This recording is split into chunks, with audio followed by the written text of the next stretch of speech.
sifat toleransi ini tidaklah konstan atau konsisten untuk suatu jenis tumbuhan. Sifat toleransi ini dipengaruhi oleh beberapa keadaan. Di antaranya dipengaruhi oleh umur pohon, kekeringan, tingkat kesuburan tanah, dan letaknya dari garis lintang. Kemudian terdapat beberapa hal yang membedakan antara pohon toleran dengan pohon intoleran. Yang pertama, tumbuhan toleran ini mampu mempermudah dirinya meskipun dirinya berada di bawah naungan tajuk. Sedangkan tumbuhan intoleran tidak mampu. Pohon intoleran baru bisa mempermudah dirinya ketika berada di tempat terang atau ketika tajuknya mulai terbuka. Yang kedua, pohon toleran ini mampu tetap tumbuh meskipun lambat di bawah naungan pohon lain. Berbeda dengan pohon intoleran yang tidak akan bisa tumbuh atau bahkan mati. Pada pohon toleran, mereka memiliki tajuk yang tebal dan daun-daunnya masih bisa berfungsi pada intensitas cahaya yang rendah. Sedangkan pada pohon intoleran, mereka memiliki lapisan tajuk yang tipis, sehingga daun-daunnya mampu mendapat suplai cahaya dengan baik. Yang keempat ini dijelaskan jika pohon toleran melakukan pembersihan cabang secara perlahan. Berbeda dengan pohon intoleran yang cepat. Batang pohon toleran cenderung berbentuk kerucut, sedangkan batang pohon intoleran cenderung berbentuk silindris. Dalam kondisi kerapatan, tegakan yang sama dikarenakan cara pelepasan cabang-cabang bawah. Tegakan penuh yang terdiri dari jenis toleran cenderung memiliki jumlah batang lebih banyak per hektar. Sedangkan tegakan yang terdiri dari pohon intoleran cenderung memiliki jumlah batang lebih sedikit per hektar untuk umur dan kualitas tumbuh yang sama. Pada waktu masih muda atau juvenil, pertumbuhan meninggi pohon-pohon toleran cenderung lebih lambat. Sedangkan pada waktu masih muda, pertumbuhan meninggi pohon intoleran cenderung lebih cepat. Penentuan toleransi pohon. 5 kelas toleransi secara luas. 1. Sangat toleran. 2. Toleran. 3. Intermediate. 4. Intoleran. 5. Sangat intoleran. Penentuan pohon toleran dan intoleran. Yang pertama itu ada kerapatan tajuk. Kerapatan tajuk itu cara yang paling tepat untuk penentuan toleransi. Karena penentuan toleransi itu dari banyaknya daun yang bertahan hidup dalam suatu tajuk. Jadi itu kalau jenis intoleran mempunyai daun yang relatif tipis dan tajuk dengan kanopi yang terbuka. Sedangkan jenis toleran tuh mempunyai tajuk dan penutup kanopi yang lebih tebal dan rapat. Terus perbedaannya juga sangat jelas dengan tajuk ekstrim rapat dan yang terbuka. Terus metode paling langsung untuk menentukan kerapatan bersifat subjektif. Terus penentuannya bisa dengan cara mengukur cahaya yang tersaring melewati tajuk-tajuk pohon dengan alat pengukur cahaya. Terus yang kedua itu ada cahaya minimum untuk keberadaan daun. Penentuan cahaya minimum yang dibutuhkan suatu daun hidup memerlukan penggunaan fotometer portable kecil. Fotometer itu kayak suatu alat untuk mengukur cahaya gitu. Terus, meskipun cahaya diukur secara mekanis, tapi metode ini tidak teliti karena cahaya itu kan selalu berubah. Terus, tidak mudah menentukan waktu dan cahaya yang secara efektif menembus ke suatu daun dan menyebabkan hidup atau matinya daun itu. Terus, metode ini juga jarang digunakan. Yang ketiga, ada pemangkasan alami. Kecepatan batang membersihkan diri dari cabang-cabang bawah, terutama dalam tegakan terbuka dan jarang, dapat merupakan suatu indikator derajat toleransi yang baik. Jadi itu kalau jenis intoleran tuh membersihkan batangnya bisa lebih cepat. Kadang-kadang bahkan ketika tumbuh pada posisi terisolasi pada cahaya penuh. Terus kalau pohon toleran tuh batangnya bisa relatif lambat kalau membersihkannya karena daun-daunnya tetap berfungsi pada cahaya rendah. Terus kriteria ini juga subjektif. Terus yang keempat itu jumlah order cabang.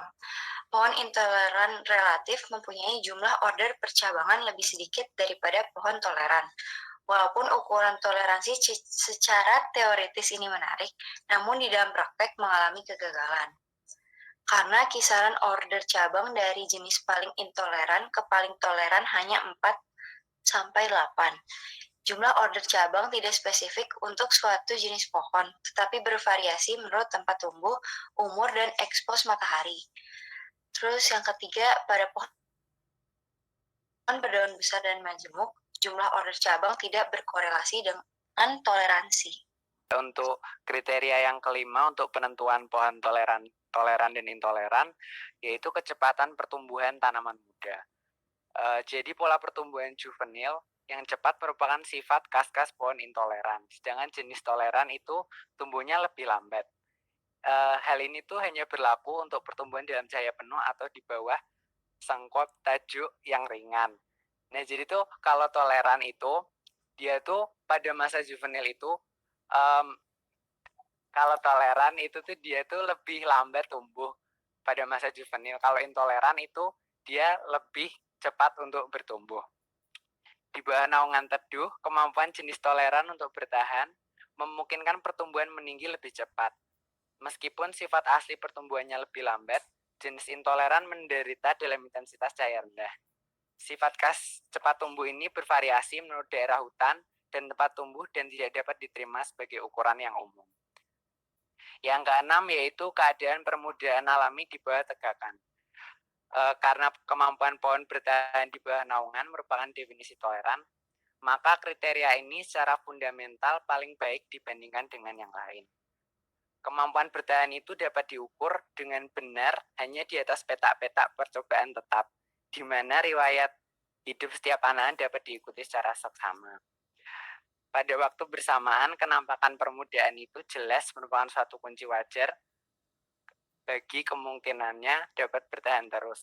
Jadi kalau yang toleran itu kan dia kan bisa tahan di bawah naungan.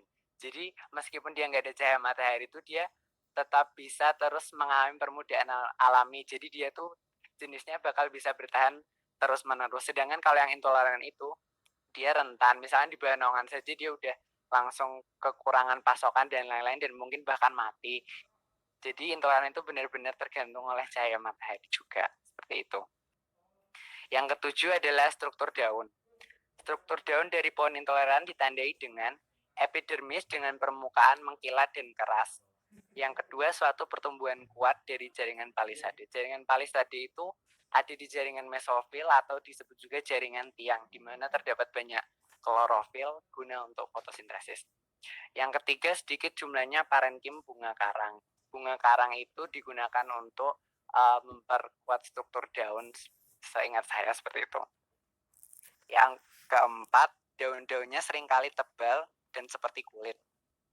Nah, sebaliknya pada daun-daun dari spesies toleran, perbedaan-perbedaan ini tuh ada tapi nggak konstan. Penjarangan alami. Tegakan jenis intoleran mendominasi lebih cepat jika pertumbuhannya belum berhenti. Tegakan kebanyakan jenis yang sangat rapat akan berhenti tumbuh selama suatu periode. Dan semakin toleran suatu jenis, semakin cepat beberapa individu mendominasi.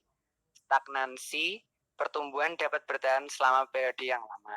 Nah, stagnansi itu apa? Tadi saya membaca di internet, stagnansi itu merupakan pertumbuhan yang lambat.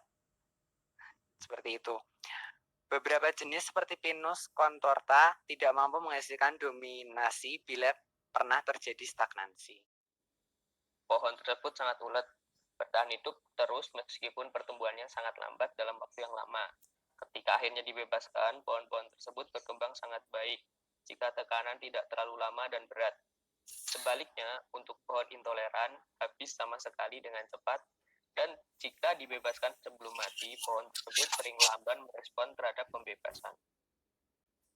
10. Kerapatan batang. Karena tipikal pertajukannya, tegakan jenis toleran memiliki kerapatan pohon yang cenderung lebih besar dibandingkan tegakan pohon intoleran pada umur dan tinggi yang sama. Ke-11, peruncingan batang. Batang pada jenis intoleran lebih berbentuk silindris karena pohon-pohonnya mudah menghilangkan cabang bawahnya dan berkembang lebih cepat. Pohon toleran dalam kondisi kerapatan tegakan yang sama cenderung mempunyai bentuk lebih kerucut. Contoh pohon intoleran, yaitu ada Tectona grandis, Casuarina spp, Eucalyptus spp, Pinus mercusi, Orchoma bicolor, Melaleuca leucadendron, Acaciamangium, Paracerianthes falcataria, Peronema canensis. Pohon toleran ada Celyra oleosa, Agathis sp, Diospyros celebica, Diospyros malabarica, Sorea sp, Leucanea leucacephala. Dan untuk contoh pohon setengah toleran ada Altinia excelsa, Dalbergia spp, Langstroemia speciosa, Eusiderosilon zuaggeri, dan Vitex pubescens. Terima kasih.